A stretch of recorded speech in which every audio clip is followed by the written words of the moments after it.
Yes, good morning, officers. Time for today's current affairs videos, 19th December 2025. As said, prelims దగ్గర పడుతుంది కాబట్టి 3 news papers cover చేస్తున్నాం.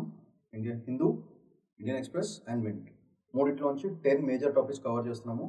All these topics are very useful for your prelims as well as for your mains. So దాని పరంగా చూసుకుంటే let's look at what are the topics I'm going to cover today. First topic, FM table securities market code bill in Lok Sabha.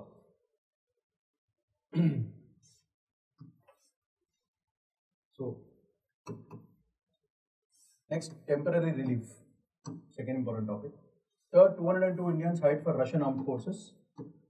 Third topic. Allahabad High Court grant of protection for 12 live-in couples. Very important topic. India and the Netherlands affirm defense ties. Fifth topic. So, ఇవన్నీ కూడా మనకి Hindu news paper నుంచి cover చేస్తున్న articles. అట్లనే next చూద్దాం. Domestic market stagnant, Japan's mega banks on sights on India. India మీద కన్నేసాయి Japan banks. So that is sixth major topic. RBI shores up rupee, it may be good let it be అని RBI చెప్పడం జరుగుతుంది. Depreciation 91 touch అయినా సరే ఏం tension ఉండదు అని చెప్తుంది. Turkey wants Ukraine and Russia over Black Sea security. So ఈ మూడు టాపిక్స్ కూడా మనము ఇండియన్ ఎక్స్ప్రెస్ న్యూస్ పేపర్లోంచి కలెక్ట్ చేసిన ఇంపార్టెంట్ టాపిక్స్.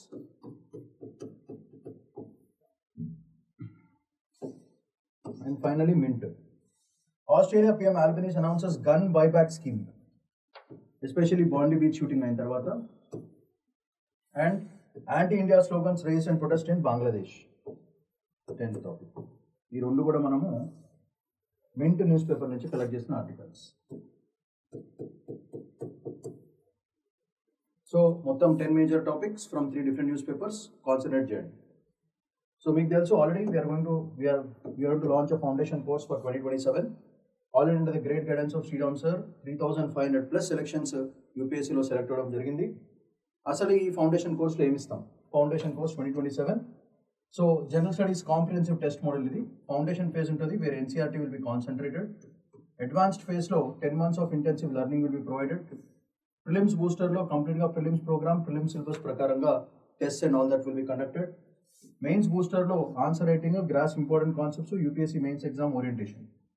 మొత్తం 1000 hours of classes. Test series provide చేస్తాం, బుక్ సెట్స్ ప్రొవైడ్ చేస్తాం, 1-to-1 updated booklets, 1-to-1 mentorship programme, planner ఒకటి ప్రొవైడ్ చేస్తాము, డైలీ ప్రాక్టీస్ కూడా చేపిస్తాము. అది కాకుండా booster classes, weekly current affairs classes, monthly current affairs classes, మొత్తం validities for 30 months, 30 months. So almost 2.5 years అనుకోండి. నెక్స్ట్ టాపర్ సెషన్స్ ఇస్తాము అండ్ వొకేషనల్ సెషన్ ఇస్తాము. ఫీజు ఓన్లీ 1,50,000 బడ్జెటరీగా పెట్టాం. So these are all the booklets we're going to provide for you so that you will have move with updated information, complete updated information. So these are our toppers. If you want join us please. మనకి Delhi centre ఒకటి ఉంది, Pune centre ఒకటి ఉంది, Hyderabad centre ఉంది. ఇవి QR codes, దీన్ని scan చేయండి. ఇవి కాకుండా మీకు ఇంకేమైనా డౌట్స్ ఉంటే you can call 8121191985 or you can mail at www.sriramIAS.com. Let's move to the first topic for today. FM, Finance Minister tables Securities Market Code Bill 2025 in Lok Sabha. So very important adi. Manaki GS 2-3 papers ki chala important, economic development and all that. So asalu ee market code bill ante enti? Market etla pan cheyali, dan rules enti, regulations enti, manam etla munduku teesukovalani anedi overall idea. So basically ga అసలు దీని context ఏంటి, ఎందుకు ఈ bill అనేది చూసుకోవాలి. First మొత్తం securities మార్కెట్కి. Securities market అంటే ఏంటిది? బేసికల్గా స్టాక్ మార్కెట్, షేర్స్, గీర్స్. సెబీకి సంబంధించింది ఏదైనా సరే సెక్యూరిటీస్ మార్కెట్ కింద వస్తుందన్నమాట. అందుకే SEBI is the securities exchange board of India. కానీ ఇక్కడ ఏంటంటే ప్రాబ్లం ఏంటంటే ఈ సెక్యూరిటీస్కి చాలా డైవర్సిఫైడ్ లాస్ ఉన్నాయి. ఒక్కొక్క డిపార్ట్మెంట్ ఒక్కొక్క విధంగా పిచ్చిగా, ఇట్స్ ఆల్ కంబర్సివ్. సో అందుకే ఏం చేశారంటే ఇవన్నీ గఫ్లెత్లు వద్దురాబాయ్, we will bring a single consolidated law into picture. So the concept is bringing out a single consolidated law. ఒక సింగిల్ కన్సల్టేటివ్ లా తీసుకొస్తే బాగుంటుంది అని చెప్పేసి ఈ బిల్ యొక్క బేసిక్ ఎసెన్స్ అది మాట. సో దీంట్లో బేసికల్గా ఒక 4 different యాక్ట్స్ని 4ని మర్జ్ చేస్తున్నారు, కంబైన్ చేస్తున్నారు. ఆ 4 ఏంటో మనకు తెలవాలి. First law which is very important is the securities contract regulation act. Securities contract regulation act. This is the first one. Second, SEBI rules. SEBI Act. This is the second one. Third one వాళ్ళు చూసేది ఏంటంటే బేసికల్గా depositories act.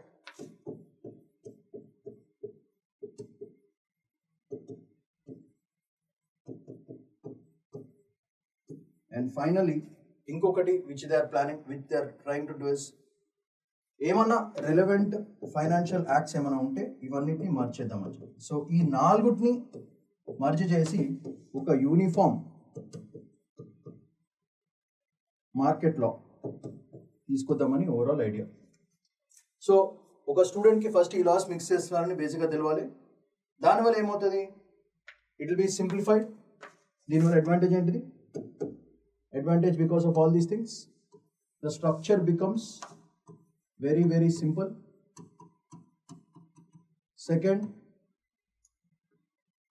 investor friendly.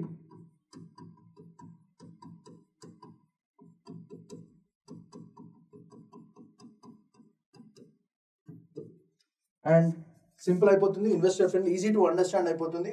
And దీనివల్ల ఒక global ట్రెండ్కి సరిపోయే trend based modern kind of regulation.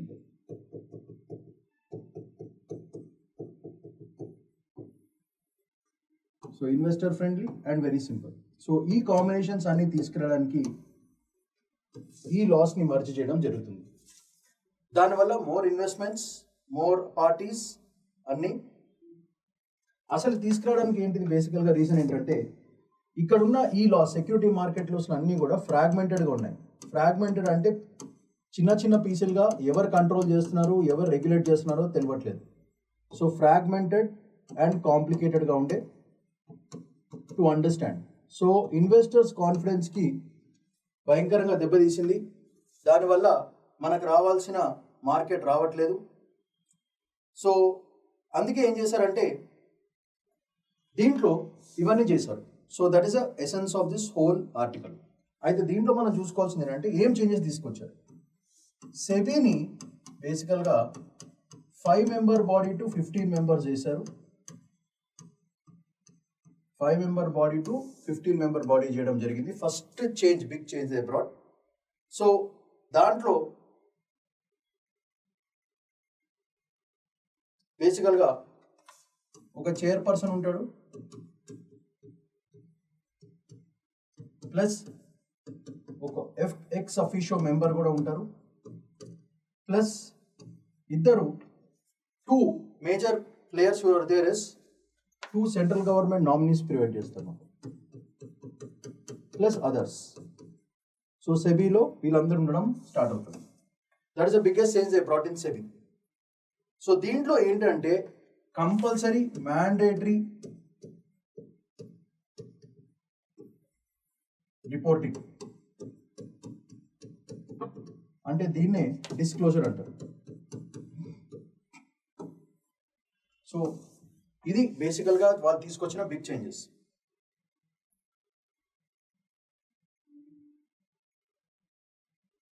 So అది కాకుండా పెనాల్టీస్లో కూడా కొంచెం చేంజెస్ తీసుకొచ్చారు. స్మాల్ ఒఫెన్సెస్కి డీక్రిమినలైజ్ చేసి చిన్న పెనాల్టీస్ ఏంటి రాబాయ్,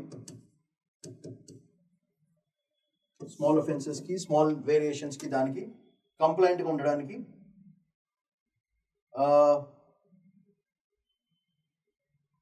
సో 8 years మించి ఏమన్నా ఉంటే ఒఫెన్స్లు అవి లైట్ తీసుకోండి అని చెప్పడం జరిగింది. ఇదంతా ఎందుకు చేశారంటే బేసికల్గా SEBI over the period of time చాలా టూ స్ట్రాంగ్ అయిపోయింది. దానివల్ల రూల్స్ అండ్ కంప్లైన్సెస్ వాటిని ఫాలో కావడం చాలా ప్రాబ్లం అయిపోయింది. సో అందుకే ఆ టూ స్ట్రాంగ్నెస్ని తగ్గించి దాన్ని నార్మలైజ్ చేయడం జరిగింది. So problem of regulatory over reach, regulatory bodies యొక్క ఓవర్ రీచ్ భయంకరంగా తగ్గిందన్నమాట. సేమ్ ఎగ్జాంపుల్ దీనికి బెస్ట్ క్యాగ్. ఒకప్పుడు క్యాగ్ కూడా though it was a regulatory body, it literary controlled everyone. దానివల్ల ఏం చేశారు, క్యాగ్ యొక్క కోరల్ పీకేశారు. అట్లానే సెబీ కూడా టూ స్ట్రాంగ్ అయిపోయింది కాబట్టి సెబీ కోరల్ కూడా పీకేసి నార్మలైజ్ చేశారు. దాని ఓవర్ రీచ్ అంటే దానికి చేయాల్సిన డ్యూటీస్ మించి చేస్తుంది అని చెప్పేసి ఈ బ్యూటిఫుల్ లాస్ తీసుకురావడం జరిగింది. దానివల్ల కొంచెం మార్కెట్ కంప్లైన్స్ బాగుంటుంది, న్యాచురల్ జస్టిస్కి బాగుంటుంది, అండ్ సపరేషన్ ఆఫ్ పవర్స్ కూడా చాలా బాగుంటుంది. సో అందుకే బేసికల్గా this concept is fundamentally for separation of పవర్స్కి చాలా చాలా యూస్ఫుల్. సో అందుకే చూడండి మీరు ట్రెండ్ ఎట్లా ఉందంటే ఏదైతే బాడీస్ టూ పవర్ఫుల్ ఉన్నాయో వాటన్ని తగ్గించారు. రీసెంట్గా మనకి ఎడ్యుకేషన్ బిల్లో కూడా అదే చేశారు. ఏఐసిటిలో national council for teachers education, UGC grants వాళ్ళందరినీ జస్ట్ రెగ్యులేట్ బాడీ చేసి మనీ కలెక్షన్ అంతా కూడా గవర్నమెంట్ హ్యాండిల్ తీసుకుంది. Same thing they are doing with every organisation. So fundamentally if you observe the trend of what the government is doing, what it is doing is, instead of too many regulatory bodies, you combine all the regulatory bodies under one sit, and wala pani entante your work is to make sure quality is maintained, standards are complied, and work is done smoothly. You don't have to worry about the money part government will take care. So that is the trend that the current body is looking at ani manam clear ga cheppochu. So దీనికి కావాల్సిన notes, what is the bill, clear గా mention చేశాను. SEBI strengthened, both sides increased, chairperson mandatory disclosure, decriminalization, jail terms, civil penalties కి మార్చమన్నారు. Frauds and insider trading strictly penalized అని మనం చెప్పొచ్చు. So end of the video, mains and prelims questions, please try to answer them. Next important topic is temporary relief అని ఒక topic వచ్చింది. Beautiful point. ఇది బేసికల్గా rupee depreciation ని ఎట్లా ఏంటి కాన్వర్సేషన్ ఇది బేసికల్గా. సో దీన్ని మనం చూసుకుందాం ఫస్ట్ అసలు. So what is the relief in it, అసలు రిలీఫ్ ఏంటిది మనం చూద్దాం బేసికల్గా. సో హైలైట్ ఏంటంటే ఈ టెంపరీ రిలీఫ్ ఎందుకు అన్నాడు అంటే బేసికల్గా exports in spite of the tariffs exports హ్యూజ్గా ఇంక్రీజ్ అయినాయి. సో దాని పరంగా ఈ ఆర్టికల్ బేసికల్గా. సో ఫస్ట్ మనం అర్థం చేసుకోవాల్సిందంటే ఎక్స్పోర్ట్స్ హ్యూజ్గా ఇంక్రీజ్ అయినాయి in spite of US tariffs increase అయినా సరే మన ఎక్స్పోర్ట్స్ ఇంక్రీజ్ అయినాయి. ఎలా, హౌ? సో అది గుడ్ న్యూస్, అందుకే టెంపరీ రిలీఫ్. సో మనకి యూఎస్ వాళ్ళు 50% యూఎస్ టారిఫ్ వేశారు, అయినా సరే మన ఎక్స్పోర్ట్స్ పెరిగినాయి. అయితే ఈ ఎక్స్పోర్ట్స్ యూఎస్కే టారిఫ్స్ వాళ్ళు వేసినా సరే మన ప్రోడక్ట్స్కి 22.6% సర్జ్ వచ్చింది. సో విచ్ ఈస్ సూపర్ మాట. That is a major point. US వాళ్ళే టారిఫ్ వేశారు, యూఎస్ వాళ్ళే మన ప్రోడక్ట్స్ తీసుకుంటున్నారు. సో ఆల్మోస్ట్ $7 బిలియన్ మన ట్రేడ్ లెవెల్స్ వెళ్ళినాయి. So that is a best point, అది హైలైట్ పాయింట్. అందుకే టెంపరీ రిలీఫ్ అని చెప్పడం జరిగింది.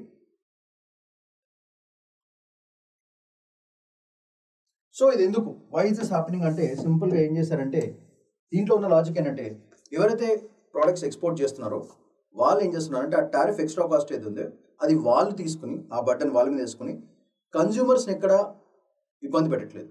అంటే కన్జ్యూమర్ ప్రైస్ పెంచకుండా ఆ ఎక్స్పోర్ట్ కాస్ట్ వీళ్ళే భరించుకుని కన్జ్యూమర్కి నార్మల్ ప్రైస్ ఇస్తున్నారు. అప్పుడు ఏమవుతుంది, ప్రైస్ తక్కువనే ఉంది in spite of the tariffs. So demand for hour product has increased. So this happened because the exporters have consumed the tariffs. Tariffs ni వాళ్ళే తినేశారు. దీనివల్ల ప్రైస్ స్టేబుల్గా ఉండడం స్టార్ట్ అయింది. No increase in price. ఆబ్వియస్గా ఇలా ఉన్నప్పుడు ఏమవుతుంది, కస్టమర్స్ విల్ ఇంక్రీజ్ అండ్ దానివల్ల ఎక్స్పోర్ట్స్ కూడా మంది భయంకరంగా ఇంక్రీజ్ అయింది. ఇది మేజర్ రీజన్. సో ప్రైస్ స్టేబుల్గా ఉండడం, కన్జ్యూమర్ వాళ్ళు తీసుకోవడం. సో దీనివల్ల ఏమవుతుంది, కొంచెం ఎక్స్పోర్టర్స్కి కొంచెం ప్రాఫిట్ తగ్గుతుంది, బట్ మార్కెట్ స్టేబుల్గా ఉంటుంది, especially in long term direction. Long టర్మ్లో the market stability will be there and our market will not go for wrong. So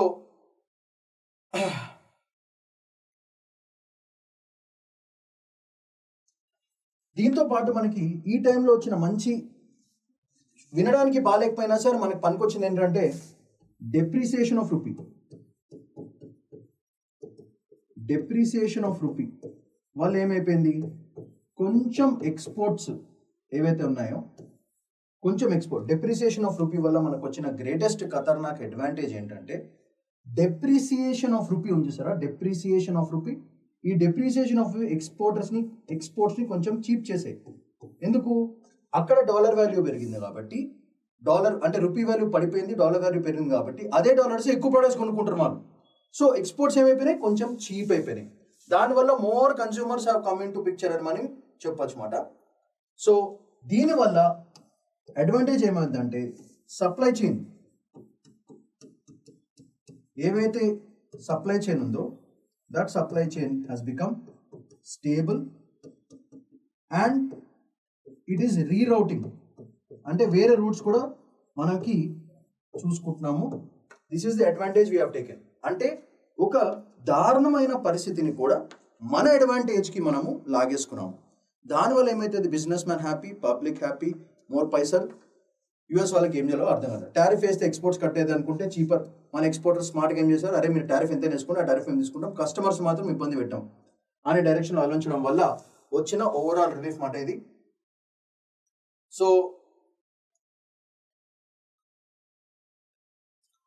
మనకున్న ఒకటే కన్సర్న్ ఏంటంటే ఇప్పుడు ఎక్స్పోర్ట్స్ పెరిగినప్పుడు ఏమవుతుందంటే బేసికల్గా డొమెస్టిక్ డిమాండ్ ఏమైనా తగ్గుతుందా, అదొక పెద్ద ప్రాబ్లం అయ్యే ఛాన్స్ ఉంది. సో డొమెస్టిక్ డిమాండ్ తగ్గిపోతే మనకి ఇంపోర్ట్స్ తగ్గిపోతాయి అండ్ దీనివల్ల పోస్ట్ జిఎస్టీ రూల్ ఏవైతే ఉన్నాయో దానివల్ల ఏమైనా డిసడ్వాంటేజ్ అయ్యే ఛాన్స్ ఒకటి ఉందని కొంచెం మన వాళ్ళు భయపడుతున్నారు. సో ఈ మొత్తం ప్రాబ్లంలో మనకు వచ్చే మేజర్ పాయింట్ ఏంటంటే export promotion council, most important body.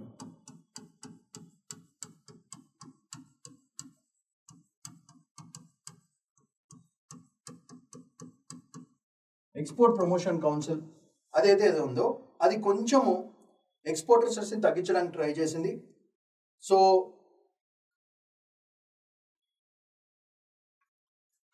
వాళ్ళు ఏమంటారు అంటే క్రెడిట్ గ్యారంటీ స్కీమ్, అప్పిచ్చి బిజినెస్ చేయడం, credit guarantee scheme versus loan.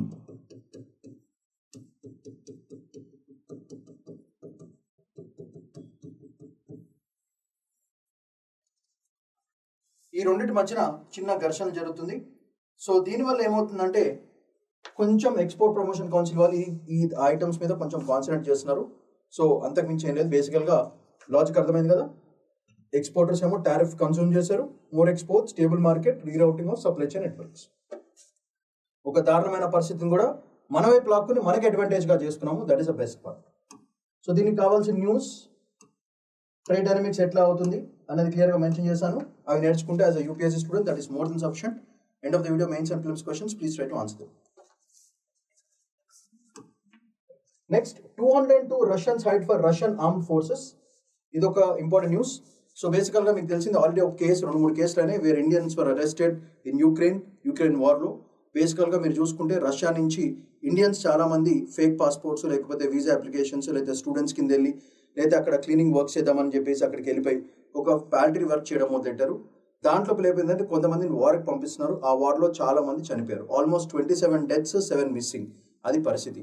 So ఇలాంటి దారుణమైన పరిస్థితుల్లో ఇండియా రష్యా మధ్యన టైస్ కొంచెం ఇటు అటు కావచ్చు, కానీ ఆల్రెడీ మన వాళ్ళు 110 మెంబర్స్ని బయటకు వెనకాల లాగేశారు. ఇంకో 50 మంది గురించి ఇప్పుడు అంతా నడుస్తుంది బేసికల్గా గేమ్ అంతా.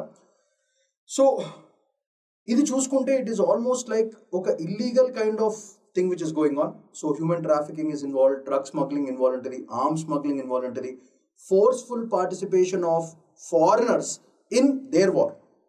సో యుక్రెయిన్ వార్లో ఇండియన్స్ పార్టిసిపేట్ చేయాల్సిన అవసరం ఏంటిది? అది ఫస్ట్ లాజిక్. అంటే మన వాళ్ళని అక్కడికి వెళ్ళి అక్కడ ఫారెన్ వార్స్లో ఇన్వాల్వ్ చేస్తే వాళ్ళ మీద బ్లేమ్ పడదు. ఎవరైతే పార్టిసిపేట్ చేస్తున్నారో ఇండియన్స్ ఉన్నారో ఇండియా మీద బ్లేమ్ పడే ఛాన్స్ ఉంది.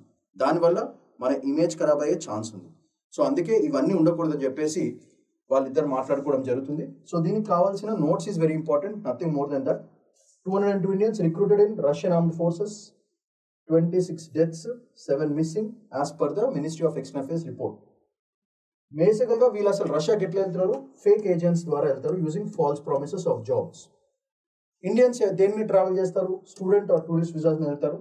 అక్కడికి వెళ్ళి non combat jobs like cleaners, helpers కింద జాయిన్ అవుతారు. జాయిన్ అయిన తర్వాత మెల్లగా వాళ్ళని వార్ జోన్స్లోకి తీసుకెళ్ళి అక్కడ వదిలేసి వచ్చేస్తారు. సో దానివల్ల coerced and enrolled into combat roles in Russia Ukraine war zone. Already 119 Indians discharge చేశారు. Release of 50 more is on the way. ఇది న్యూస్ ఇప్పటివరకు. So bodies of Ajay Godra and Rakesh Kumar brought to India. Remains of 10 deceased repatriated. DNA samples of 18 families shared with Russia. దానివల్ల right to life కొంచెం problem అవుతుంది. And problems of human trafficking problem అవుతుంది. Drugs mafia and arms mafia అనేది chance అవ్వచ్చు. So ఈ ప్రాసెస్లో మనం అర్థం చేసుకోవచ్చు బిగ్ గేమ్ ఏంటంటే రష్యా పేరు పడకుండా ఇండియన్స్ని అక్కడ వాడుకోవడం అనేది ఎంతవరకు కరెక్ట్, దానికి ఇండియా రెస్పాన్స్ ఎట్లా ఇస్తుంది. ఈ రష్యా ఇండియా టైస్ ఖరాబ్ అవుతుందని మన వాళ్ళని సాక్రిఫైస్ చేయొచ్చా? చేయకూడదు. రష్యన్స్ అట్లా ఫారెన్ నేషనల్స్ని వాడుకోవచ్చా? వాడుకోకూడదు. కానీ వాడుకుంటున్నారు, అది పరిస్థితి. So that is the situation of Russian this one. So as UPSC students you must know foreign వార్స్లో Indian presence, Indian diaspora presence, how will it impact the image of India అనేది మనం చాలా జాగ్రత్తగా ఆలోచించుకోవాలి. So that's the game we have to think. Now next, Allahabad high court grant of protection for 12 live in couples. చాలా రోజుల తర్వాత live in relations మీద ఒక టాపిక్ వచ్చింది. సో మీకు తెలిసిందే లివ్ ఇన్ రిలేషన్షిప్ అంటే బేసికల్గా ఒకటి, ఒక మగాడు ఒక ఆడవాళ్ళు ఒకటే ఇంట్లో పెళ్లి కాకుండా ఉండడం, సహజీవనం చేయడం. దానికి కోర్టు క్లియర్గా ఏం ప్రాబ్లం లేదు, it can go on because they are adults, వాళ్ళ లైఫ్ మీద డెసిషన్స్ వాళ్ళు తీసుకోవచ్చు అని అలహాబాద్ హైకోర్టు కొంచెం గట్టిగానే చెప్పింది. సో ఇప్పుడు ఈ కన్జర్వేటివ్ మోడల్స్లో ఉన్న వాళ్ళు ఏమంటారు, పెళ్లి కాకుండా ఎట్లా ఉంటారు, హౌ కెన్ దే, దానివల్ల సొసైటీ ఖరాబ్ అవుతుంది, కల్చర్ ఖరాబ్ అవుతుంది, ట్రెడిషన్ ఖరాబ్ అవుతుంది. కానీ చాలామంది ఆలోచించుకునే పెద్ద పర్స్పెక్టివ్ ఏంటంటే ఇద్దరు మగవాళ్ళు ఆడవాళ్ళు ఒకటే ఇంట్లో ఉంటే ఖచ్చితంగా వాళ్ళిద్దరు సెక్స్ చేస్తారా చేయరా, అది మేజర్ ఇష్యూ. చెప్పడానికి సిగ్గుగా ఉంటుంది కానీ మ్యాటర్ అయితే అదే. The main matter is if two genders are staying in the same house, the issue is always for the society about the sex part. So అది ఒక బ్రోతల్ సెంటర్ లాగా తయారవుతుంది అనే వాళ్ళకి ఒక మిస్నామర్. కానీ ఇద్దరు చదువుకున్న వాళ్ళు, జాబ్స్ చేస్తున్న వాళ్ళు, ఒక మగాడు హ్యాపీగా రూమ్మేట్స్లో ఉన్నప్పుడు ఒక మగ రూమ్మేట్స్గా ఎందుకు ఉండకూడదు? ఆ మాత్రం తెలివి వాళ్ళకి లేదా? అట్రాక్షన్ అయినా, attraction can be because of 2 good people staying together. ఒకటే అపార్ట్మెంట్లో ఇద్దరు ఉంటారు, వాళ్ళు సహజీవనం చేస్తారు, వాళ్ళకి కావాలంటే సెక్స్ చేస్తారు, వద్దనుకుంటే చెయ్యరు. పెళ్ళే చేసుకుని చేయాలి. పెళ్ళి అనేది ఒక కమిట్మెంట్, ఒక రెస్పాన్సిబిలిటీ. అందరికీ అంత తెలివి ఉండదు, అందరికి అంత బాధ్యత తీసుకునే గొప్ప మనసు కూడా ఉండదు. So marriage is a responsibility. Live in relationship is no responsibility. Live in రిలేషన్షిప్లో ఏంటిది బేసికల్గా they live physical life, mental life, ఇద్దరు రూమ్మేట్స్ లాగా ఉంటారు వాళ్ళు. సో వాళ్ళ మధ్యన ఏమైతే జరుగుతుందో that is a personal between 2 adults. వాళ్ళిద్దరి మధ్యన ఖచ్చితంగా రూమ్లో ఉన్నారు కాబట్టి ఖచ్చితంగా మీరు పెళ్లి చేసుకోవాలంటే ఎట్లయితుంది? ఇద్దరు మగాలు కూడా రూమ్లో ఉంటారు, వాళ్ళిద్దరు పెళ్లి చేస్తారా? చేయరు కదా. అట్లనే ఒక మగ ఉన్నప్పుడు వాట్ ఈస్ ద ప్రాబ్లం అని చెప్పి క్లియర్గా Allahabad high court has supported this 12 live in couples in this. So దీంట్లో కొన్ని లాస్, కొన్ని రూల్స్ ఉన్నాయి, అవి మనం గుర్తుపెట్టుకుని ఎగ్జామ్లో రాస్తే చాలు. ఇది సోషల్ జస్టిస్ టాపిక్ కింద చాలా చాలా ఇంపార్టెంట్. ఎస్ఏ టాపిక్ కూడా వచ్చే ఛాన్స్ ఉంది. సో దీని కాంటెక్స్ట్ ఏంటో ఒకసారి చూద్దాం, దీంట్లో మనకు పనికొచ్చేది ఏంటో కూడా చూద్దాం ఫాస్ట్గా. సో ఫస్ట్ బేసికల్గా అలహాబాద్ హైకోర్ట్ 12 లివ్ ఇన్ కపుల్స్ని ప్రొటెక్ట్ చేయడం జరిగింది. ఎందుకంటే వీళ్ళకి ఫ్యామిలీ ఇంకా సొసైటీ నుంచి థ్రెట్స్ వచ్చాయి, అంటే భయపెట్టారు, వేసేస్తాం రాబాయ్ అని చెప్పారు. సో వీళ్ళకి ప్రొటెక్షన్ కింద అలహాబాద్ హైకోర్టు దిగింది. సో బేసికల్గా the concept of social morality,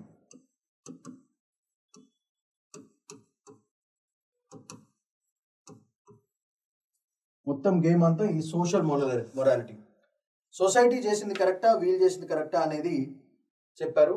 so police వాళ్ళు ఏమన్నారంటే ఎట్లా ఉంటారు సార్ అని చెప్పేసి చెప్తే కోర్ట్ అంది మీకు తెలియదు, మీరు మ్యాటర్ లైట్ తీసుకోండి అని చెప్పి క్లియర్గా ఓపెన్గా చెప్పింది. అండ్ ఈ 12 లివ్ ఇన్ రిలేషన్షిప్ కపుల్స్ని వాళ్ళు ప్రొటెక్ట్ చేయడం జరిగింది. సో దీంట్లో మనకి క్లియర్గా అలహాబాద్ హైకోర్టు చెప్పింది ఏంటంటే లివ్ ఇన్ రిలేషన్షిప్ అనేది ఇట్ ఈస్ నాట్ ఒఫెన్స్, అంటే తప్పు కాదు. It is a right between 2 people. So article 14 right to life, dignity అన్నీ కూడా మనం కాన్స్టిట్యూషన్ మొరాలిటీని మనం ప్రొటెక్ట్ చేస్తున్నామని చెప్పి క్లియర్గా చెప్పొచ్చు. So article 21. So right to live with dignity, all these things will come into picture, and personal liberty adi. So బేసికల్గా ఏమంటున్నారు అంటే కాన్సెప్ట్ ఇక్కడ మోస్ట్ ఇంపార్టెంట్ కాన్సెప్ట్ ఏంటంటే సొసైటీ డిసప్రూవల్. సొసైటీ డిసప్రూవల్ అంటే ఏంటిది? సొసైటీ రిజెక్ట్ చేస్తే that is not same as legal no. అంటే just because your society says no does not mean it is illegal or unlawful. సొసైటీకే ఆ concept అర్థం కావట్లేదేమో. Small minor గ్రూప్కి కాన్సెప్ట్ అర్థం అవ్వచ్చు, కానీ మేజర్ గ్రూప్కి అర్థమవుతలేదు. సో మేజర్ గ్రూప్ రిజెక్ట్ చేసినంత మాత్రాన మైనర్ గ్రూప్ చేసింది తప్పు అని ఎట్లా చెప్పచ్చు అనేది కోర్టు యొక్క వాదన. Societies disapproval is not same as legal disapproval. That is a logic that the Allahabad High Court has taken. So this is a kind of punishment for all the conservative screwed up mind guys. That is a problem. So always ఏమన్నారంటే constitutional morality is always much greater than societal disapproval or societal acceptance అని చెప్పేసి క్లియర్గా చెప్పారు. And most importantly personal life and dignity, ఈ రెండు కూడా constitution provide చేసింది, మీరెవర్రాపై చెప్పనికే అని చెప్పి క్లియర్గా గట్టిగా ఇచ్చింది. So according to the domestic relationship act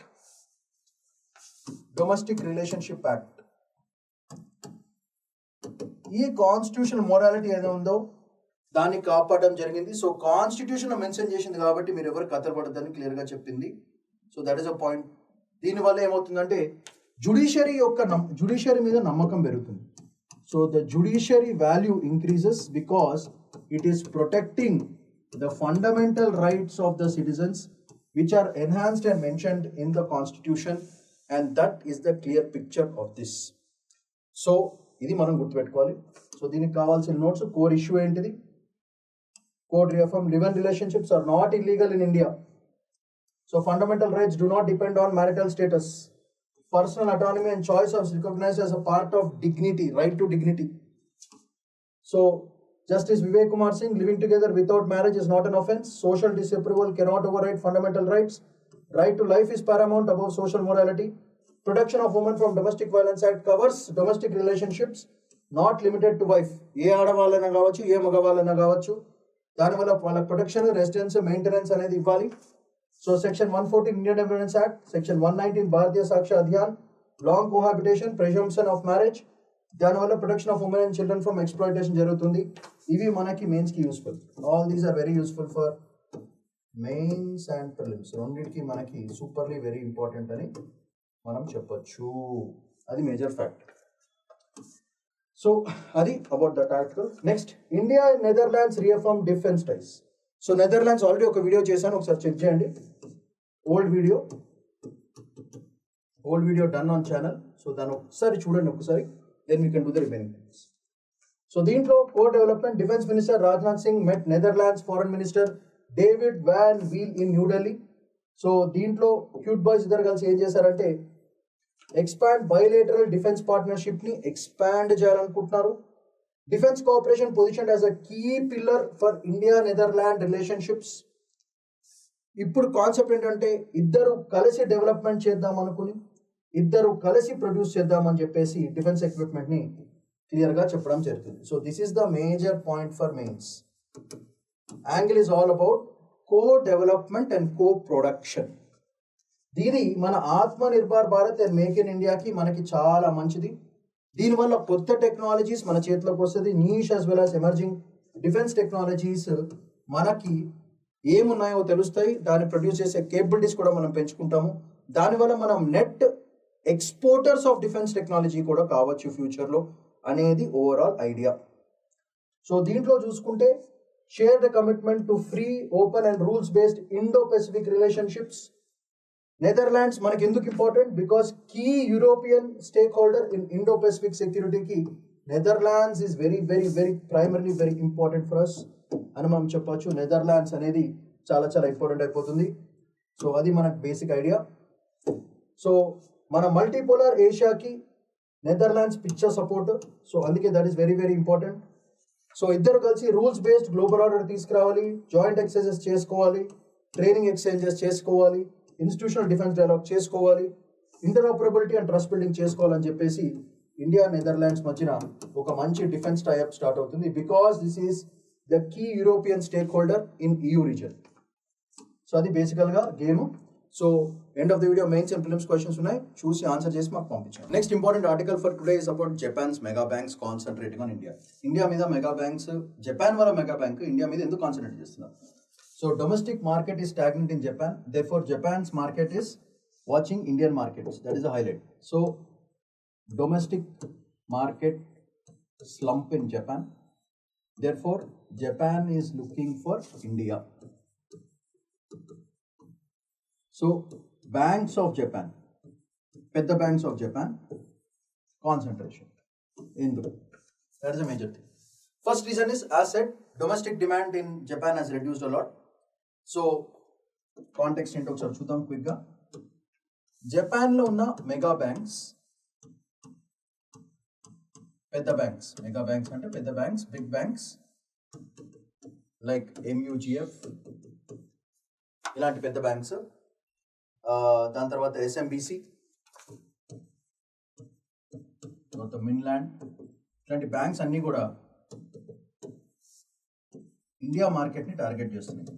అంటే వాళ్ళు వచ్చి మనకి అప్పులు ఇద్దామని ప్లాన్ చేస్తున్నారు ఇన్ సింపుల్ టర్మ్స్. సో ఎందుకు? బేసికల్గా ఇక్కడున్న జపాన్లో ఉన్న డొమెస్టిక్ డిమాండ్, జపాన్లో ఉన్న డొమెస్టిక్ డిమాండ్ భయంకరంగా తగ్గింది. That is a major reason what we are looking at. So why అసలు ఎందుకు తగ్గింది? బేసికల్గా మేజర్ రీజన్ ఇస్ జపాన్లో ఉన్న ప్రాబ్లమ్స్ ఏంటి? Japan's population is a shrinking population. అది very important concept of shrinking population. అంటే అక్కడ బర్త్ రేట్ తక్కువైపోయి ఏజ్డ్ పాపులేషన్ ఎక్కువైపోయింది, ఏజ్డ్ పాపులేషన్ ఇంక్రీస్డ్. సో ఎప్పుడైతే ముసలోళ్ళు అయిపోతారో వాళ్ళకి డబ్బు అవసరం తగ్గిపోతుంది. సో లోన్స్ ఎక్కువ తీసుకోరు, రిస్క్ ఎక్కువ చేయరు. That is a major problem. అది కాకుండా జపాన్లో ఉన్న బ్యాంక్స్ అన్నీ కూడా లో ఇంట్రెస్ట్ రేట్స్ ఉన్నాయి. అక్కడ లో ఇంట్రెస్ట్ రేట్స్, దానివల్ల బ్యాంక్స్కి పెద్దగా బిజినెస్ జరగదు. These are the two major reasons why Japan wants to look into the Indian market. So Indian మార్కెట్లో ఏమున్నాయి? ఫస్ట్ యూత్ భయంకరంగా ఉన్నారు and biggest population. So next 30 years వరకు వాళ్ళకి పెద్ద ప్రాబ్లం లేదు. అందుకే వీటికి ఏవైతే ప్రాబ్లమ్స్ ఉన్నాయో, జపాన్కు ఉన్న major problems aged population and లో ఇంట్రెస్ట్ రేట్స్, వీటిని కౌంటర్గా ఇండియాలో ఉన్న market young population and 30 years వరకు వాళ్ళకి ఏం ప్రాబ్లం లేదు. అందుకే జపాన్ బ్యాంక్స్ వాళ్ళు ఇండియన్ మార్కెట్ని టార్గెట్ చేస్తున్నారు. అది బేసిక్ న్యూస్, రీజన్స్ అవి బేసికల్గా. సో సరే, ఇది ఓకే. Why India? వేరే కంట్రీస్ కూడా ఉన్నాయి కదా. ఎందుకు అంటే బేసికల్గా Indian market is a rising market,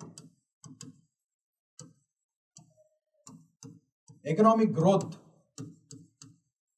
is also super. So markets అన్నీ కూడా ఏషియన్ సెంట్రిక్ ఉంటాయి కాబట్టి అదొక పెద్ద issue.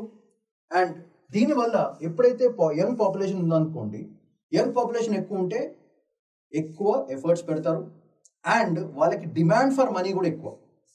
So demand for credit అంటారన్నమాట. Demand for credit in Indian market is very much. Industries కానీ, యంగ్ పాపులేషన్స్ కానీ, హోమ్ లోన్స్ కానీ, బ్యాంక్ లోన్స్ కానీ, లోన్స్ ఎక్కువ తీసుకునే స్కోప్ యంగ్ పాపులేషన్కి ఉంటుందని జపాన్ యొక్క ఫీలింగ్. అండ్ దీంతో పాటు ఇండియాలో లార్జ్ స్కేల్ ఇన్ఫ్రాస్ట్రక్చర్ బిల్డప్ కూడా భయంకరంగా ఉంది. సో ఎప్పుడైతే ఇన్ఫ్రాస్ట్రక్చర్ బిల్డప్ ఎక్కువ ఉందనుకోండి, అప్పుడు క్రెడిట్ కూడా ఎక్కువ అవసరం పడుతుంది. బిజినెస్లో ఎక్స్పాండ్ అవుతున్న కొద్దీ డబ్బులు అవసరం ఎక్కువ పడుతుంది. సో మార్కెట్లో డబ్బులు ఇచ్చే వాళ్ళు దొరకాల. సో జపాన్ ఏం చేసిందంటే అక్కడ యంగ్ పాపులేషన్ ఉంది, ఇన్ఫ్రాస్ట్రక్చర్ డెవలప్మెంట్ ఉంది అండ్ ఫుల్ రైజింగ్లో ఉంది ఇండియా. సో వాళ్ళకి డబ్బు అవసరం చాలా ఉంటుంది అనేది జపాన్కి మ్యాటర్ అర్థమైపోయింది. అందుకే జపాన్ బ్యాంక్ వాళ్ళు ఇండియన్ మార్కెట్ని బేసికల్గా టార్గెట్ చేస్తున్నారని, this is the logic behind it. So ఈ ఇన్ఫ్రాస్ట్రక్చర్ డెవలప్మెంట్ వల్ల వచ్చిన అడ్వాంటేజ్ ఏంటిది? బేసికల్గా దీనివల్ల ఏమవుతుందంటే ప్రతి ఒక్క infra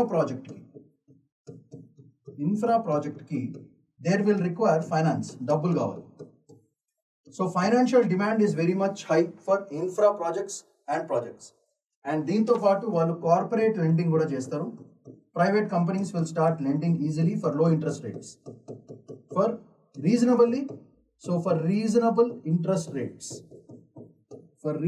interest rates which is better than Japan's interest rates. So అది మేజర్ గేమ్. దీంతో పాటు చైనా కూడా ప్లాన్ చేస్తుంది. సో చైనా డైవర్సిఫికేషన్ని కూడా కౌంటర్ చేయడానికి Japan is planning for this. So Japan చైనాని కౌంటర్ చేయాలంటే ఇండియాలో డబ్బులు పెట్టాలి. That is the major concept that they are looking. So వీటి వల్ల, ఇలాంటివి చేయడం వల్ల అడ్వాంటేజ్ ఏంటంటే బేసికల్గా జపాన్కి వాళ్ళ జియో ఎకనామిక్స్ పెరుగుతుంది. That is the first advantage Japan is going to have. Next, capital mobility plus cross-border lending. ఇది కూడా ఇంక్రీజ్ అవుతుంది. సో ఇంటర్నేషనల్ మార్కెట్లో జపాన్ యొక్క బ్యాంక్స్ వల్ల ఇమేజ్ పెరుగుతుందని వాళ్ళ ఐడియా. And long term capital gains ఉంటాయి వాళ్ళకి దీంతో. That is advantage Japan is going to have. And దీనివల్ల వాళ్ళ సప్లై చైన్ రెన్యూ అవుతుంది, especially in the finance sector.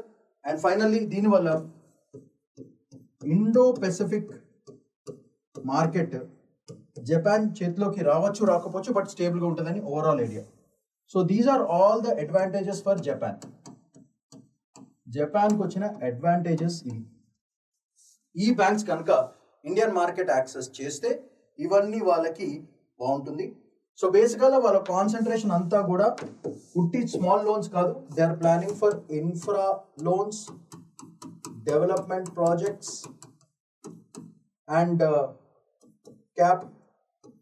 Capital expenditure పెంచుకోవడానికి డెవలప్మెంట్ ప్రాజెక్ట్స్, ఇన్ఫ్రా ప్రాజెక్ట్స్ బేసికల్గా అండ్ మ్యానుఫ్యాక్చరింగ్ ప్రాజెక్ట్స్. వీటి మీద కాన్సన్ట్రేషన్ అంతా, not on small loans but big, అంటే 1000 కోట్లు 1,00,000 కోట్లు ఉన్న డిమాండ్ ఉన్న ఏరియాస్ అవి.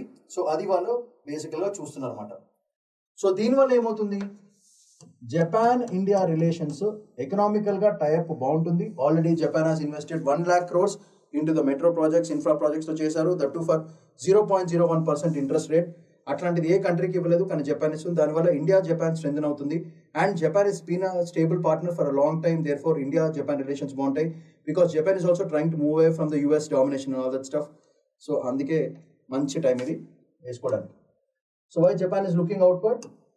Infrastructure financing, manufacturing, supply chain Japanese కంపెనీస్కి బాగుంటాయి. Long term low risk, Indo Pacific strategy, manufacturing as India hub, చైనాని చేయడానికి. దాంతోపాటు ఇండియా జపాన్ ఎకనామిక్ పార్ట్నర్షిప్ పెరుగుతుంది. Tool of strategic presence, but not just banking అని చెప్పొచ్చు. That is advantage we are going to have because of India Japan relationships. End of the video, mains and prelims questions. Please try to answer them. Next important topic is RBI shores up rupee. It may be good, let it be అంటుంది. Why let it be? So already తెలుసు 91 mark కూడా touch అయిపోయింది. So ఎందుకు ఇట్లా RBI ఎందుకు ఇట్లా అంటుంది? So బేసికల్గా RBI saying let it be, పెరగని ఏం కాదు, ఏమవుతుంది అని చెప్పేసి ఆర్బీఐ ఎందుకు అంటుంది? Why is it saying that అనేది ఓవరాల్ ప్రాబ్లం. అసలు ఈ డెప్రిసియేషన్ ఆఫ్ కరెన్సీ, రూపీ యొక్క డెప్రిసియేషన్ ఎందుకు జరిగింది? ఫస్ట్, ఇంటర్నేషనల్ వాలటాలిటీ భయంకరంగా ఉంది. మార్కెట్ బాలే, international volatility is very very high right now because overall international politics are not so good. And దీంతో పాటు యుఎస్ యొక్క ఫెడరల్ పాలసీ రిజర్వ్ అది కూడా భయంకరంగా తగ్గింది. అదొక పెద్ద ప్రాబ్లం మనకి. సో ఎందుకంటే ఇండియా యూఎస్లో చాలా టైస్ ఉంటాయి. అండ్ దీనివల్ల వచ్చిన పెద్ద ప్రాబ్లం ఏంటంటే క్యాపిటల్ ఫ్లో, అంటే డబ్బు ఫ్లో ఎక్కడి నుంచి వస్తుందో, ఎందుకు వస్తుందో ఎవరికి తెలియదు, ఎందుకు పోతుందో కూడా తెలియదు. So uncertain. ఎప్పుడైనా అన్సర్టెన్ వచ్చినప్పుడు పెద్ద ప్రాబ్లం ఏంటంటే బిజినెస్ చేయడం కష్టం. ఇంటర్నేషనల్ లెవెల్లో బిజినెస్ చేయాలంటే సర్టనిటీ ఉండాలి, కానీ సర్టనిటీ లేదు. సో దీనికి ఆర్బీఐ ఏమంటుందంటే ప్రస్తుతానికి సిచ్యువేషన్ బాగాలేదు కాబట్టి లెట్ ఇట్ బి, ఏం కాదు. But why is it involving itself? ఏం కాదన్నప్పుడు బికాస్ ఈ వాలటిలిటీ ఏదో ఉందో దాన్ని కంట్రోల్లో చేయడానికి,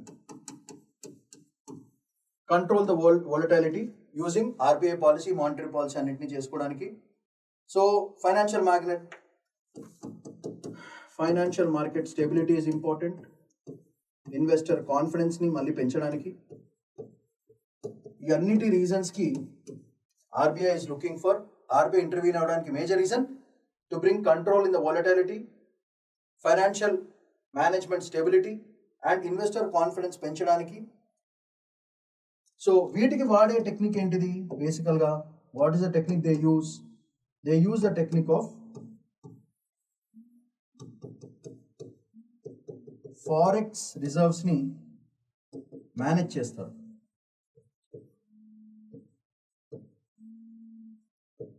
ఫారెక్స్ రిజర్వ్స్ని మేనేజ్ చేస్తారు బేసికల్గా. అదొకటి major way in which they can do. And they will start applying liquidity టూల్స్ని వాడతారన్నమాట. లైక్ రిపో రేట్ మార్చడం, రివర్స్ రిపో రేట్ మార్చడం, బ్యాంకింగ్ సెక్టర్ని ఇచ్చేయడం, అలాంటివన్నీ చేసుకుంటారు. సో దట్ ఇన్వెస్టర్ కాన్ఫిడెన్స్ ఎక్కడ తగ్గకుండా. సో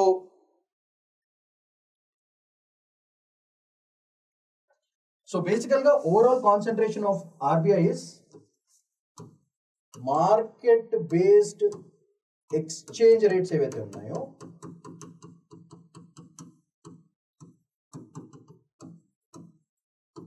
వాటిని కంట్రోల్ మెకానిజమ్స్ తీసుకొస్తామన్నమాట. వాళ్ళని కంట్రోల్ చేయడానికి overall idea why RBI is involving itself into this repeat depreciation concept.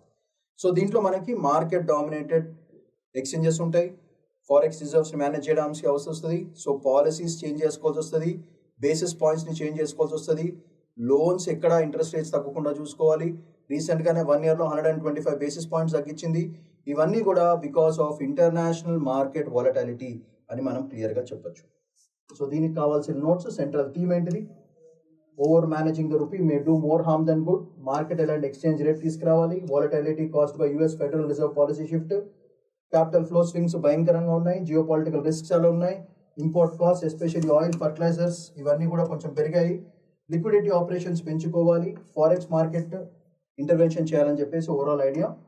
So erosion of foreign exchange, creation of moral hazard, trade imbalance, capital account pressure create అవుతుంది, export competitiveness కొంచెం ఇదవుతుంది. So flexible rupee works as a shock absorber only అని చెప్పి క్లియర్గా RBI చెప్పడం జరుగుతుంది. Helps economy adjust to external షాక్స్కి బాగానే ఉంటుంది, గ్లోబల్ టైటింగ్ సైకిల్స్ని కూడా కంట్రోల్ చేస్తుంది, ఎక్స్టర్నల్ సెక్టర్ రీబ్యాలెన్సింగ్ అవుతుంది, India stated policy of market determined exchange rate, that is what we are looking for. So end of the video, mains and prelims questions, please try to answer them. Next important topic, Turkey wants Ukraine and Russia over the Black Sea security. దీనికి notes important బేసికల్గా. So drone ఒకటి Turkish air స్పేస్లోకి వచ్చింది, దాన్ని shoot up చేస్తున్నారు. Drone using F-116 fighters, ఇది Russia వాళ్ళు, అది major point.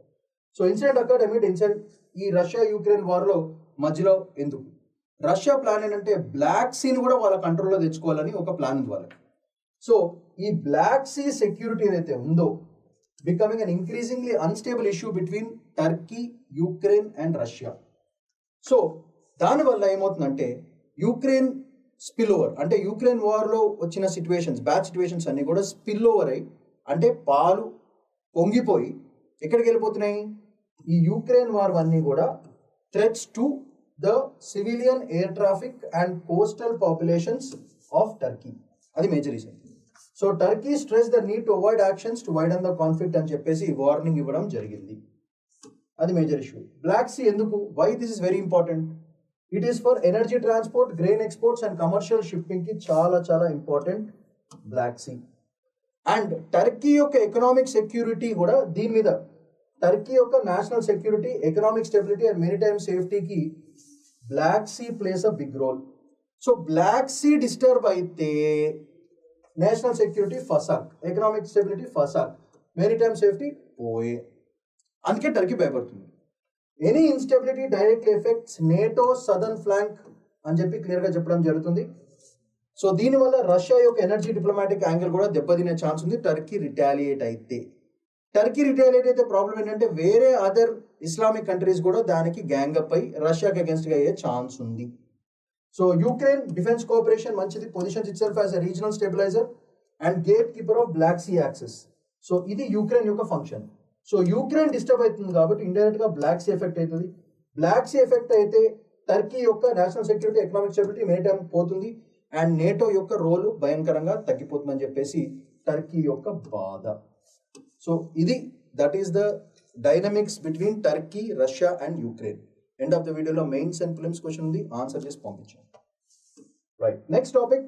Australia PM Albanese announces gun buyback scheme after Bondi Beach shooting. What does this mean? ఇది మింట్ న్యూస్ పేపర్ నుంచి వచ్చింది. సో దీంట్లో మీరు గుర్తుపెట్టుకోవాలి, నిన్ననే ఆస్ట్రేలియా వాళ్ళు ద సేమ్ ఆంథనీ ఆల్బనీస్ వారు సోషల్ మీడియా బ్యాన్ అండర్ 16 చేశాడు. ఇప్పుడేమో gun buying ban, basically after that Bondi Beach. Yesterday మనం బాండీ బీచ్ వీడియో మీద చేసాము. సో దీనికి కూడా నోట్స్ ఇంపార్టెంట్ బేసికల్గా. So shooting divide national debate on gun safety, announced national gun buyback scheme. Gun buyback స్కీమ్లో ఏమవుతుందంటే బేసికల్గా ఎవరి దగ్గర అయితే ప్రైవేట్ గన్స్ ఉన్నాయో వాళ్ళందరూ గవర్నమెంట్కి గన్స్ సబ్మిట్ చేస్తే ఒక పర్టికులర్ రేట్ మాట్లాడుకుని గవర్నమెంట్ వాళ్ళకి డబ్బులు ఇచ్చేస్తుంది, గన్స్ గవర్నమెంట్ దగ్గర ఉండిపోతాయి. దానివల్ల ఇట్లాంటి ప్రైవేట్ షూటింగ్స్, జనం చచ్చిపోవడం, సివిలియన్స్ హర్ట్ కావడం ఇలాంటివన్నీ జరగదు అని చెప్పేసి that scheme is called gun buyback. అంటే గవర్నమెంట్ కామన్ జనం దగ్గర నుంచి గన్స్ కొనేసుకుంటుంది బ్యాక్, ఇట్లా బైబ్యాక్. సో నీ దగ్గర గన్ ఉంది, నేను గన్ గవర్నమెంట్కి ఇస్తే గవర్నమెంట్ నాకు డబ్బులు ఇస్తుంది అనమాట. అది లాజిక్ అక్కడ. సో ఎందుకు ఇట్లా చేస్తుంది? బేసికల్గా it is trying to reduce circulation of fire arms. ఎవరు పడితే వాళ్ళు గన్ను కొనుక్కుంటున్నారు కాబట్టి వాళ్ళని టార్గెట్ చేస్తుంది and prevent repeat mass casualty incidents which are happening. So this clearly shows Australia's tradition of swift legislative response after violence. So swift response. Government purchases firearms from the civilians at market linked rates. So basically వాళ్ళ target ఏంటంటే semi automatic weapons which are high risk and unregistered firearms ఏవైతే ఉన్నాయో అవన్నీ కూడా government చేతిలోకి వచ్చేస్తాయి. So public దగ్గర only licence registered guns మాత్రమే ఉంటాయి. సో ఎవరికైతే ఆ రిజిస్ట్రేషన్స్ ఇస్తారో వాళ్ళందరూ కూడా ఊరికే వెళ్ళి మాస్ షూటింగ్ అట్లాంటివన్నీ చేయరు. They are usually Australian citizens with no fundamentalistic attitudes. So అది బేసిక్ ఐడియా. సో దీంట్లో చూసుకుంటే public safety treated as national security, not just law and order.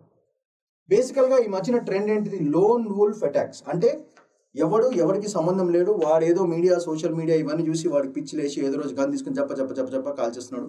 School పిల్లలని చూడట్లేదు, సివిలియన్ పబ్లిక్ అని చూడట్లేదు, ఎవరిని పడితే వాళ్ళని కాల్చుడు. ఇట్లాంటివి చాలా లాస్ట్ 5 years నుంచి ఆల్మోస్ట్ ఒక 50 to 60 different loan wolf attacks జరిగినాయి.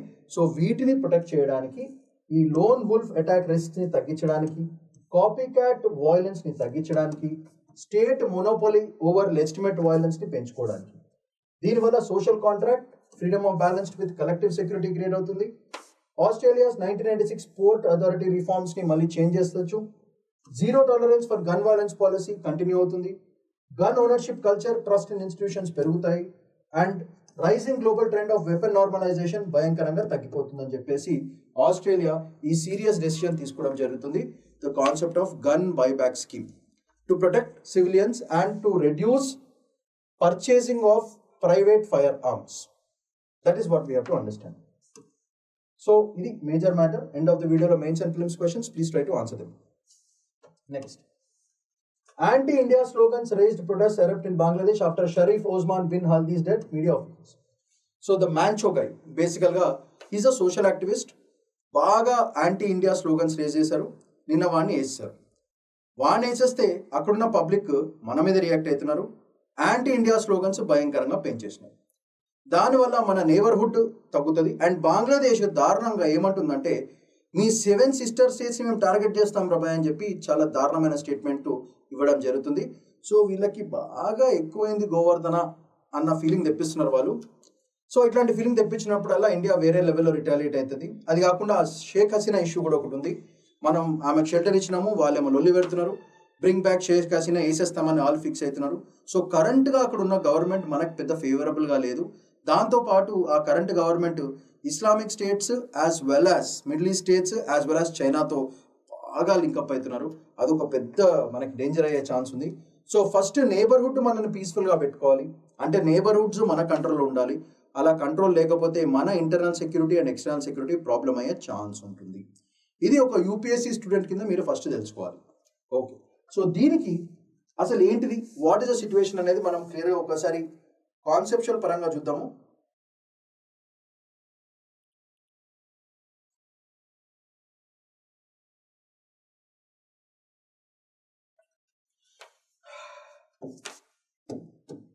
బేసికల్గా కుల్షి ఏరియాలో ఈ ప్రొటెస్ట్ చేయడం జరిగింది. బేసికల్గా అబ్బిన్గాయ్, Manchow.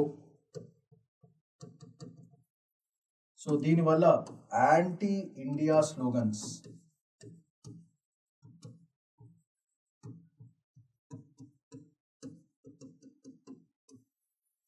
so this fellow is basically a social activist and he has created a lot of anti-India feeling, especially on the Sheikh Hasina issue.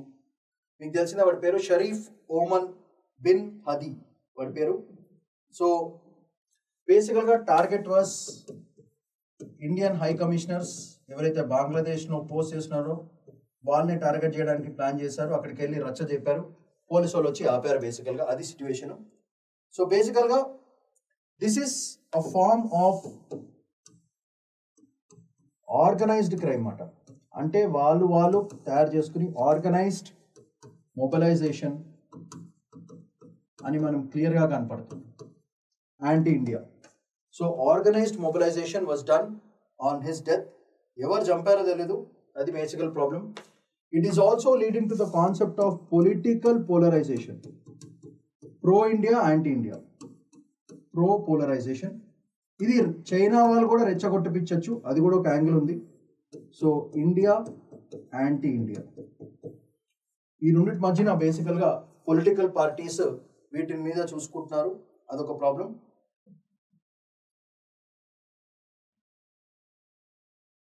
So బేసికల్గా India బంగ్లాదేశ్కి support చేయదు, అవసరం లేదు అని చెప్పేసి బంగ్లాదేశ్ వాళ్ళు అక్కడ ఉన్న మొబిలైజ్డ్ పార్టీస్ చెప్తున్నాయి బేసికల్గా. సో అది పెద్ద ప్రాబ్లం అక్కడ. సో మనం చూసుకోవాల్సింది ఏంటంటే నేబర్హుడ్ ఫస్ట్ పాలసీ మనకుంది. ఫస్ట్ మనకున్న ప్రాబ్లమ్స్ ఎక్కడ వస్తాయంటే we are worried about the concept of neighbourhood first policy. So first మన నేబర్స్ బార్డర్స్ చాలా స్ట్రాంగ్గా పెట్టుకోవాలి అని overall idea. Neighbourhood policy which is very very important, మనకు చాలా చాలా చాలా ఇంపార్టెంట్. దీంతో పాటు కొత్తగా వార్ క్రియేషన్స్ ఏంటంటే హైబ్రిడ్ వార్ఫేర్, ఇది మేజర్ కాన్సెప్ట్. ఈ హైబ్రిడ్ వార్ఫేర్లో ఎట్లా చేస్తున్నారంటే they are working on weapons plus narrative change చేస్తున్నారు, అంటే స్టోరీ లైనే మార్చేస్తున్నారు. నెరేటివ్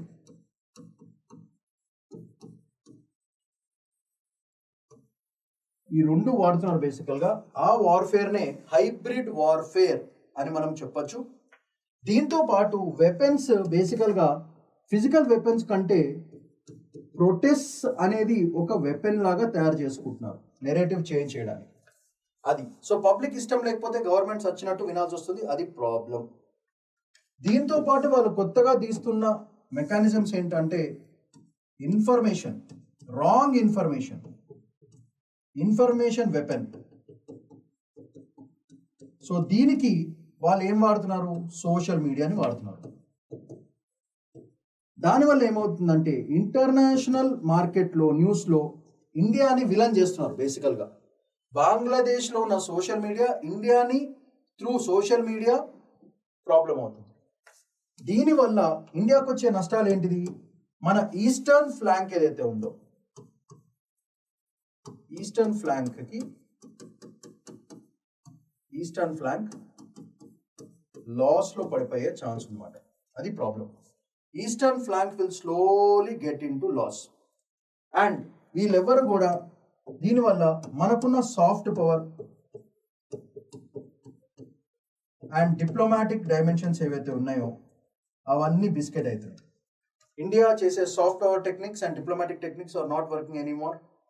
సో ఇది బేసికల్గా అక్కడ జరుగుతున్న ఇష్యూ. ఇది చాలా మంది స్టూడెంట్స్కి తెలుసు, కానీ యాజ్ యూపీఎస్సీ స్టూడెంట్స్ మీరు డిఫరెంట్ యాంగిల్ ఆలోచించాలి. ఇది కనపడే న్యూస్ ఏముండొచ్చు అని ఆలోచించాలి. What is the other side behind it? So బేసికల్గా అకార్డింగ్ టు ద రిపోర్ట్స్ కాకుండా అన్అఫిషియల్గా మనం చెప్పాల్సిన పాయింట్స్ ఏంటంటే, ఇక్కడ అన్అఫిషియల్గా we can assume that some entities are supporting anti-India slogans, supporting anti-India. కనపడకుండా యాంటీ-ఇండియాని చేసి బంగ్లాదేశ్ని ఒక టార్గెట్ లాగా పెట్టుకునే ఛాన్స్ ఉంది. బంగ్లాదేశ్ సిటిజన్స్ని, బంగ్లాదేశ్ పొలిటికల్ కల్చర్ని యాంటీ-ఇండియా చేసే ఛాన్స్. సో బేసికల్గా ఎవరు ఉండొచ్చు మోస్ట్లీ? సో మనం చూసుకుంటే దీంట్లో trans fundamentalist Islamic communities, Islamic groups, fundamentalist అంటే బాగా కన్జర్వేటివ్గా ఉన్న ఇస్లామిక్ గ్రూప్స్ ఈ ప్రొటెస్ట్ వెనకాల భాగం తీర్చుకోవచ్చు. అదొకటి ఉంది. దీనికి సపోర్ట్గా పాకిస్తాన్ ఇంటెలిజెన్స్ వాళ్ళు కూడా వీటిని ప్రోత్సహించే ఛాన్స్ ఉంది. అదొక యాంగిల్. ఈ పాకిస్తాన్కి సపోర్ట్ ఇచ్చే చైనా యాంగిల్ కూడా ఉంది. ఎందుకంటే ఏ ప్రొటెస్ట్ చేయాలన్నా ఏదైనా చేయాలంటే ఫండింగ్ కావాలి. Funding is required. ఈ ఫండింగ్ చైనా నుంచి కూడా రావచ్చు కదా. That is another angle that we have to understand. So conservative Islamic strains చేయొచ్చు, పాకిస్తాన్ లింక్డ్ చేయొచ్చు, చైనాస్ ఇండైరెక్ట్ లింక్ ఉండొచ్చు దానికి. సో ఇలాంటివన్నీ కూడా మనకి చాలా చాలా పెద్ద ప్రాబ్లం అయ్యే ఛాన్స్ ఉంది. సో వీళ్ళ ముగ్గురు కలిస్తే ఇవి చేసే ఛాన్స్ అన్అఫిషియల్గా బంగ్లాదేశ్లో పొలిటికల్ సిచ్యువేషన్ని మార్చి వాటిని యాంటీ ఇండియాగా మార్చి చైనా అడ్వాంటేజ్ తీసుకోవచ్చు, పాకిస్తాన్ అడ్వాంటేజ్ తీసుకోవచ్చు. వీళ్ళిద్దరికీ సపోర్ట్గా కొన్ని fundamentalist organisations, terror groups, anti social elements కూడా సపోర్ట్ చేసే ఛాన్స్ భయంకరంగా ఉందని మనకి న్యూస్ లైట్గా ఉంది. సో ఇలాంటి యాంగిల్ కూడా మనం ఒక యూపీఎస్సీ ఆస్పిరెంట్ కింద ఆలోచించాలి. సో దీనివల్ల మన నేబర్హుడ్ ఫస్ట్ పాలసీ కొంచెం హర్ట్ అవుతుంది. బట్ అప్పుడప్పుడు in times of bad situations we should be very very strong. That's also very very important. అది మనం గ్రహించుకోవాలి. సో దీనికి కావాల్సిన notes: street dynamics, Sharif Osman Hadi acted as an immediate spark. కుల్చి రీజియన్లో హై కమిషన్ని హిట్ చేశారు. Pre mobilised group, organised agitation అని చెప్పొచ్చు. Political polarisation, estimative construction, street politics as pressure tactics అని వాడచ్చు మనం చెప్పొచ్చు. సెంట్రల్ ఈస్టర్న్ సెక్యూరిటీకి మనకు చాలా ఇంపార్టెంట్. యాంటీ ఇండియా సెంటిమెంట్ మనకు మంచిది కాదు. ఎనర్జీ ప్రాజెక్ట్స్ అక్కడ చేశాము, అవి దెబ్బతింటాయి. Power testing, first credibility, hybrid pressure, domestic unrest, external narrative. Quiet diplomacy, not public explanation is the India's optimal solution. Vienna convention rules ఏమి ఫాలో కావట్లేదు దాకా వాళ్ళని చెప్పేసి క్లియర్గా చెప్పడం జరిగింది. దీంతో పాటు మీకు దాకా మిస్యూన్ ఒక వీడియో చేశాను, దాంట్లో ప్రెసిడెంట్ మన మోడీ గారిని లేపేద్దామని ప్లాన్ చేశారు, అది కూడా చూడండి ఒకసారి. సో ఇలాంటివన్నీ ద్వారా జరుగుతున్నాయి. సో దీనికి మనము ఎండ్ ఆఫ్ ద వీడియోలో mains and prelims questions answer చేయండి. ఇంటర్నేషనల్ రిలేషన్ చాలా చాలా important. So let's look at the prelims and mains expected questions from these topics. So first let's look at the objective type. Securities market code bill మీద question. General refers to temporary relief. What is it relief? Relief for what? Next, India has recruited Russian armed forces with a question. India have received, especially with live-in relationships with a question. Next, defense engagements with respect to the question. Mega banks with a question. Exchange rate with a question. Between Black Sea with issue with Turkey, Russia as well as Ukraine. Australia's gun buyback of issue. And finally, Bangladesh with a recent anti sentiments. So వీటికి కావాల్సిన key ఇక్కడ mention చేశాను. దాని కాకుండా let's look at the mains questions. దీంట్లో చూసుకుంటే discuss అన్నాడు the significance of securities market code bill 2025 in strengthening the regulatory governance and investor confidence in India's financial system. దీంట్లో గవర్నెన్స్ యాంగిల్ ఒకటి, ఇన్వెస్టర్ కాన్ఫిడెన్స్ ని discuss చేయాలి with respect to securities mission అని చెప్పేసి question అడగడం జరిగింది. Next, temporary relief by courts is a balance between protecting individual rights and respecting institutional boundaries. అనే స్టేట్మెంట్ని expand చేయమంటున్నారు.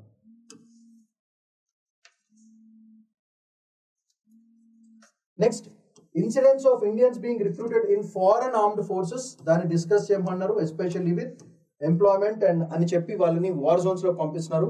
ఆ రష్యన్ ఇష్యూ గురించి మాట్లాడమన్నారు. Next, examine the judiciary has increasingly upheld constitutional morality over social morality అని చెప్పడం జరిగింది. So దీని మీద లివ్ ఇన్ రిలేషన్షిప్స్ కాన్సెప్ట్ మీద ఎగ్జామిన్ చేసి అలహాబాద్ హైకోర్టు డెసిషన్ గురించి డిస్కస్ చేయాలి. Next, how does India's defence cooperation with European middle powers reflect strategic diversification of foreign policy? So how అనే పాయింట్ మీద ఈ రెండు cooperation, defence cooperation and strategic diversification. Next question, analyse the Jio economic significance of rising Japanese financial engagement in India. I'm talking about the mega banks interest in Indian market. Next, exchange rate flexibility can act as a macroeconomic shock. So discuss in with respect to Indian context. RBI rule చెప్పింది కదా, this kind of depreciation will act as a shock absorber. దాని మీద discussion. Explains Turkey's strategic balancing role in Black Sea tactics under Russia-Ukraine conflict. So how is it doing it? Evaluate gun buyback concept. Societies కి ఎట్లా మంచిది, public సేఫ్టీకి ఎట్లా మంచిది, and democratic institution ఎట్లా కాపాడుతుంది అని చెప్పేసి evaluate చేయమన్నారు. You have to give a lot of examples. Next, India often becomes a symbolic target during internal political crisis in neighboring countries. Analyze with reference to Bangladesh అని చెప్పి analyse చేయమంటున్నాడు. Special neighbouring countries tactics and internal పాలిటిక్స్లో ఎట్లా disturbance అవుతుంది. So ఈ questions మీరు answer చేసి నాకు పంపిస్తే నేను అన్ని కరెక్ట్ చేసి మీకు పంపిస్తాను. So that's all for today. Shamanth Padikonla signing off. Bye-bye.